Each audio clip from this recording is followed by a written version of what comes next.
The first pro with this 2025 Mazda CX-70 is going to be just how special it feels out on the road. This genuinely feels like an elevated driving experience compared to most Hondas and Toyotas. And regarding the drive, the CX-70 drives identical to the CX-90. No changes there. And some of the best attributes regarding how these SUVs drive, it's going to be with the steering rack. It's nicely weighted and you get some great feedback. I love the inline six engines, whether it's the 280 horsepower or the 340 horsepower Turbo S motor like we have here.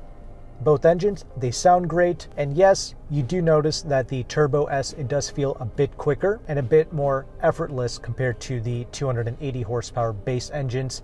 The base engine feels like it's struggling a bit more around town, but no matter, both engines, they are going to serve most families really well. It's easily the most exotic engine that you can get in the class. Other things, the high-speed stability is great, along with the performance on long sweeping corners. You just have a ton of confidence behind the wheel, and these are pretty quiet SUVs as well. Braking performance is also excellent, but I also like the way these SUVs control the brake dive as well. All of this is very impressive. Now, what are some of the cons that both the CX-70 and the CX-90 share?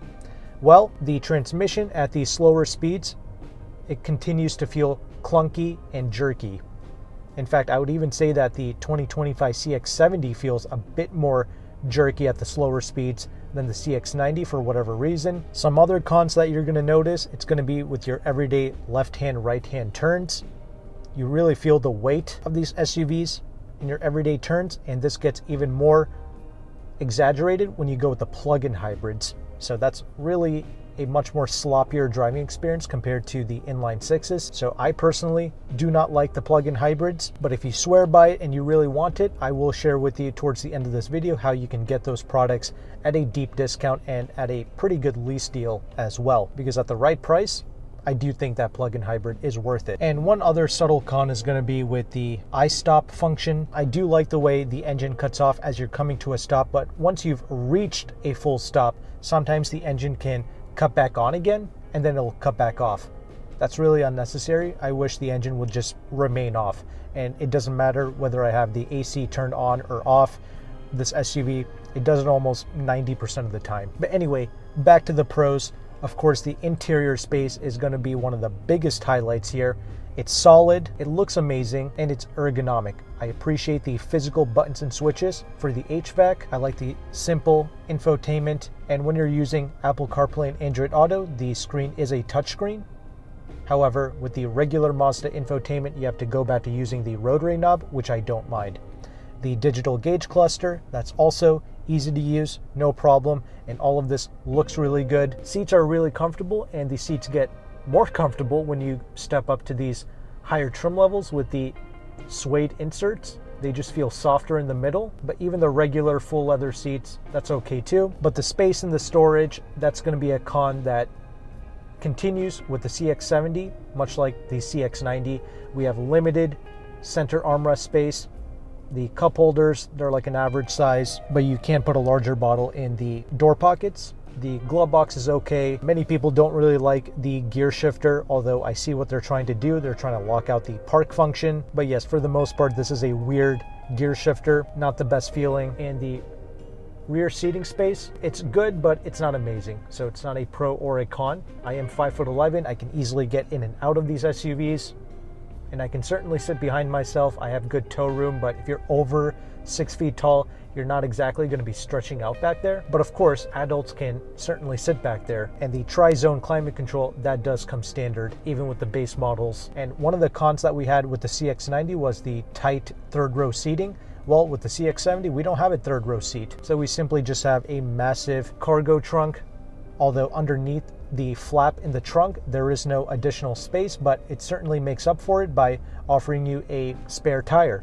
That's great to see. But make no mistake, something like a Honda Pilot, it's going to be significantly more practical on the inside with more cubby spaces, more places to put your drinks. You're going to get a genuinely useful third row. Even myself at 5'11", I can sit in the third row of the Pilot, the Grand Highlander, the Telluride Palisade Twins. I mean, all of these vehicles, from a practicality standpoint, they're going to serve the consumer a bit better. But once again, many of those SUVs, they don't feel as special as the Mazdas. And another pro I really appreciate is just how safe the CX-70 and the CX-90 are in a crash test.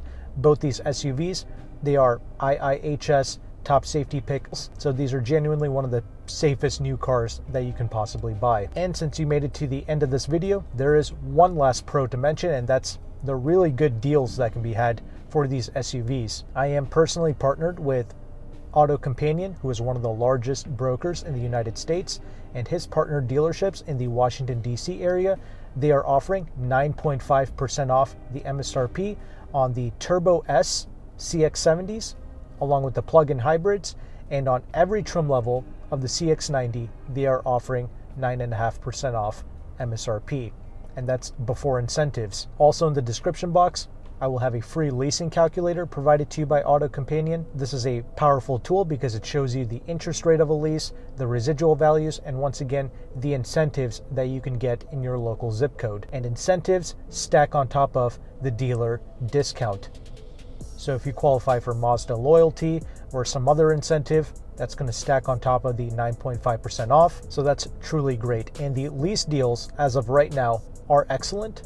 Lease deals, they do change every month, along with the interest rates, the incentives, etc. But AutoCompanion's calculator will also update every month. But especially with the CX-90s, depending on the trim, the interest of the lease, it's almost 0%, like 0.7, something like that. With the CX-70s, the interest rate, it's closer to 2%, which isn't bad, but there's also pretty good finance specials as well. So that's something else you can look into. And if you want to work with AutoCompanion, he is able to ship nationwide. Shipping is something you have to pay extra for, and he does charge a broker fee to access these deals. But if you sign up with my affiliate link in the description box below, he will take some money off of his broker fee. So hopefully you appreciated this knowledge, this information, and these resources.